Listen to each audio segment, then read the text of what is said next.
Kan tadi juga Fitri digini nama Nikita tadi di situ. Mungkin habis ini Kak Fitri mungkin habis status kali ya, yang satu teriak judol, yang satu teriaknya pemerasan ya. Kita jadi penonton aja sih ya guys ya. Pokoknya kita tarik garis lurus, mana yang benar mana yang salah, udah kita nonton ya. Lagian ngapain sih ya netizen ya belain orang sampai narik urat begitu, gua nggak mau iya nggak sih, iya kan mas ya, sampai berantem gitu, perpecahan nggak usah lah. Pokoknya kalau ini kita salah, dihukum sesuai tuntutan hakim. Kalau tidak bersalah ya bebas, itu aja sih intinya kalau saya mah. Tapi kan sekarang lo lebih wise ya? Emang nggak dari dulu? Enggak lah. Enggak. Saya tergantung. Dulu belum. Oh, lebih iya. wise ya? Saya bisa meluap-meluap, tapi ini kan pengadilan. Nah, kalau pengadilan agak beda lagi. Ada lah, nanti polisi pada datang kan. Kalau Leslar dulu kan apa lu semua? Karena di luar. Kan Mas ini wawancara cuma Ragunan Mas ya, pernah ya? Ingat ya? Tuh. Nah, tapi menurut versi lu sendiri seperti apa nih dari kasus ini? Dari kasus ini itu ya Nikita ada salahnya. Terus Dokter Reja juga ada salahnya. Plus minus sih semuanya ada salah dan benernya sebenarnya. Jadi ya intinya nanti ketok palu hakim inilah yang menentukan apakah seorang Nikita pantas masuk atau tidak, gitu aja. Karena kan kalau kita kan nggak bisa kan, kita bukan hakim gitu. Jadi susah juga gitu. Jadi dukungan lo nih siapa nih? Ke siapa? Kalau gue jujur, dari awal gue ini dukungnya ke Niki. Karena Niki pernah ramah sama gue, ya kan? Ya beberapa kali kita chattingan. Niki juga pernah nelpon saya, walaupun nggak saya angkat gitu. Karena saya lagi sibuk. Jadi terus saya simpatik sama empati karena dia punya anak ya. Anaknya itu loh, kasihan itu guys. Aduh, ingin gitu ya. Gue aja kalau jadi bapaknya ya gitu. Gitu jadi ya.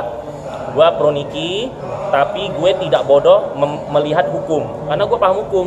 Kan gue udah 15 kali urusan polisi, masa gue kasih statement yang bodoh? Gue tidak mau menghalu-birukan netizen yang nanti saking euforianya Niki bakal bebas kan? Udah nggak mungkin guys. Kalau misalnya kita ada duduk di kursi panas pengadilan, itu sampai 1% pun jarang ada yang bebas guys. Jadi ya mau gimana lagi? Kan nggak mungkin gue jelek-jelekin hakim JPU sama kepolisian, nanti gue yang diciduk gitu. Jadi kalau gue sih pro Niki, tapi gue realita dan logis gitu. Tapi tadi melihat keributan itu di dalam gimana Pak? Sorak-sorakan. Ya intinya gini sih guys, ngefans itu jangan alay gitu aja deh. Karena kalau ngefans alay jadinya lebay. Nanti kalau jadinya lebay, jelek-jelekin JPU, jelekin hakim, jelekin hukum, kasihan yang mau ditahan. Karena kan kalau JPU sama hakim ini panas, nanti ketok palunya bisa maksimal. Nah gitu, jadi tenang aja sih kalau menurut gua, harus tenang gitu. Karena kalau misalnya kalian nggak tenang, nanti ngefek buat Niki, kasihan anaknya, kasihan pemasukannya nanti berkurang gitu. Karena kita kalau ada di dalam penjara itu guys, itu pemasukan tuh sampai muncrat kan. Pemasukan tuh kurang drastis guys, kurang banget gitu. Jadi ya jangan bersorak-sorak kayak gitulah. Nanti kalian dikeluarin. Tadi ada yang mau dikeluarin ya, kena tegur ya, siapa gitu. Lebih objektif lah ya. Lebih objektif ya. Karena saya juga nggak bisa nyalahin si Dokter Reja kalau dia nggak ada salah. Kalau dia ada salahnya sedikit, itulah sekarang entertainment kita itu gini loh. Jangan terlalu serba salah juga sih. Kalau terlalu flexing, jadi orang mau ngeruk ya nggak sih. Tapi susah juga. Entertainment kita itu zaman sekarang kalau nggak flexing nggak ada yang menonton. Awalnya kan dunia flexing ini dimulai dari Atta dan Raffi. Raffi dan Atta lah yang memotivasi entertainment harus flexing. Kalau gue lihat, kalau sebelum Raffi sama Atta nggak sok-sok sultan, kita jarang flexing.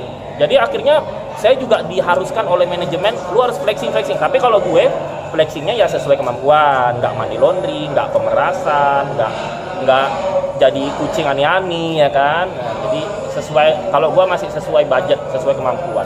Berarti sewajarnya lah. Kewajarnya mas, karena memaksakan hidup itu stres.